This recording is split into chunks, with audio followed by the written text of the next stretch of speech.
सायन 12 राशि युग। आज 12 राशि युग के बारे में सटीकता से जानेंगे। संपूर्ण 12 राशि युग का एक चक्र पूर्ण होने के लिए लगभग 25,868 वर्ष लगते हैं। इसे गणित से जाना जाता है। न्यूकोम ने पहली बार सटीक गति बताई है जो हर साल 50 विकला होती है। इसकी गति बढ़ती है और कम होती है, जिसे हम न्यूटेशन संस्कार करके निकाल सकते हैं। लेकिन भारत में इसकी गति 54 विकला बताई गई और उसके हिसाब से 12 राशि युग का एक चक्र पूर्ण होने के लिए 24,000 वर्ष लगते हैं। 1920 में पहली बार श्री युक्तेश्वर जी ने लाखों साल के युग का खंडन किया और पहली बार गणितगत युग की संकल्पना रखी। आज भी वो हमारे लिए प्रेरक है। उनके अनुसार सूर्य को संपूर्ण युग चक्र को भोगने के लिए 24,000 वर्ष लगते हैं। अपने दूरस्थ बिंदु से निकलकर अपने पास के बिंदु तक आने के लिए 12,000 वर्ष और फिर पास के बिंदु से निकलकर दूरस्थ बिंदु तक जाने के लिए 12,000 वर्ष लगते हैं। इसलिए कुल मिलाकर 24,000 वर्ष लगते हैं। आधुनिक गणित के हिसाब से 12,934 वर्ष और कुल मिलाकर 25,868 वर्ष लगते हैं।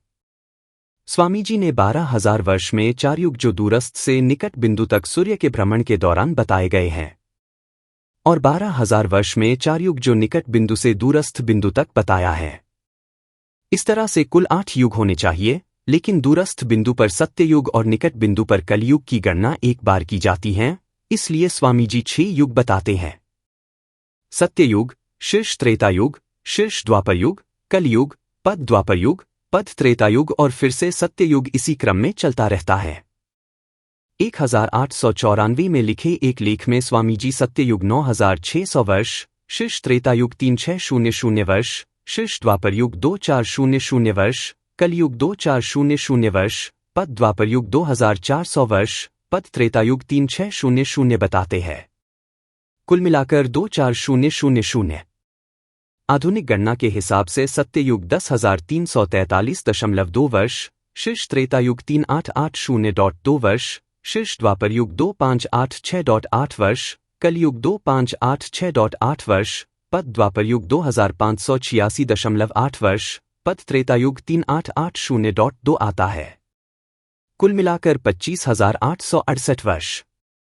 स्वामी जी के हिसाब से आज का अयनांश 24, 10, 18 अपने अयंती से 54 विकला से अब तक 1,611.44 वर्ष हुए हैं।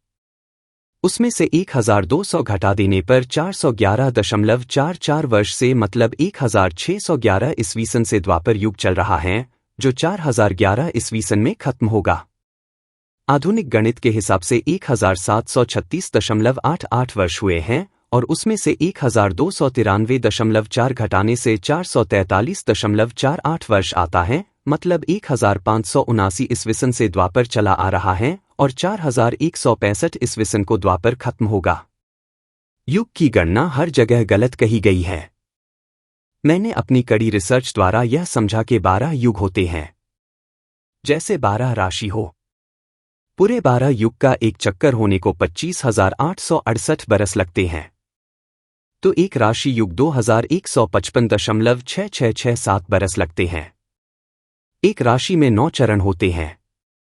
एक चरण युग 239.5185 बरस का होता है। एक चरण में 9 नवांश होते हैं। एक नवांश 26.6132 बरस होता है। आप लोग जान लो हम कुंभ राशि युग में जी रहे हैं। इसके बाद हम मकर राशि युग में जाएंगे। ये चक्र ऐसे उल्टा चलता है। इसकी गणना भी होती है। शुद्ध गणित को जानने वाला इसे गणित करके बता सकता है। इसकी गणना भी 1,724.5333 बरस पहले शुरू हो गई थी। मकर राशि युग 16 जून 2,439 को शुरू होगी। इस पर अध्ययन करके मैंने 12 राशियुग की गणना रखी है। ये उल्टे क्रम में जाता है, जैसे कि राहु और केतु। मैं सीधा इसका सूत्र दे रहा हूं। राशियुग के भोगांश 330 अयनांश। राशियुग के भोगांश 330 24, 10, 18। राशियुग के भोगांश 305 अंश 49 कला 42 विकला। एक राशि 30 अंश की होती है। राशियुग के भोगांश 10, 5, 49, 42। इसका मतलब है कुंभ राशि युग अभी चल रहा है। कुंभ राशि के 5 अंश 49 कला 42 विकला देखे तो धनिष्ठा नक्षत्र युग, वृश्चिक नवांश युग आता है। 5 से 16 जून 2439 को मकर राशि युग प्रारंभ होगा।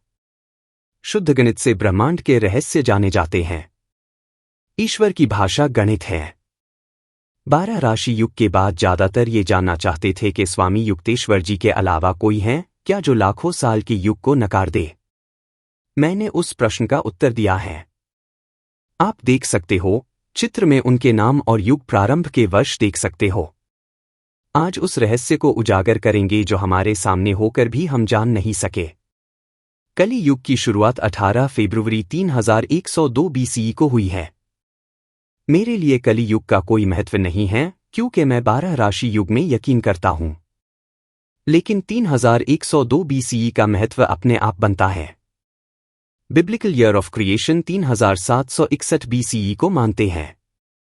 जो बिच का समय है 659 वर्ष का, उसे मैंने डार्क ईयर कहा है, जो लगभग 660 साल का या 666 साल का था। इस बिच दुनिया में सिर्फ परिवर्तन हुआ था। श्री कृष्ण के मृत्यु के बाद कली की शुरुआत हुई। तब महाभारत का युद्ध समाप्त हुआ था। जैसे बड़ा युद्ध खत्म होने पर शांति की नई शुरुआत होती है, वैसे ही 3102 BCE को नई शुरुआत हुई थी। रहस्य की बात यह है कि विश्व शांति की शुरुआत और बिब्लिकल ईयर ऑफ क्रिएशन वैश्विक स्तर पर एक ही घटना से संबंधित है, परंतु हमें अलग अलग वर्ष मिलते हैं। ऐसा होने में अवश्य ही कुछ तृतीय वर्ष की गणना में है। ऐसा माना जाता है कि biblical year of creation 4000 BCE को हुआ है। 239 साल का एक और दूसरा डार्क ईयर्स मिलता है। कुल मिलाकर 898 वर्ष का कुल मिलाकर डार्क ईयर्स मिलता है। लगभग 888 वर्ष, 899 वर्ष, 900 वर्ष। दूसरा जो 239 का डार्क ईयर हुआ था, उसमें युद्ध और आपदाएं आई थी। इसलिए 4000 BCE से 3102 BCE के कालखंड को डार्क ईयर्स, 3102 BCE से 800 BCE तक परिवर्तन वर्ष और 800 BCE से 32 CE तक वैचारिक वर्ष, 33 CE से 2147 तक का आज के मॉडर्न वर्ष में विभाजित करके हम मानव इतिहास को समझ सकते हैं।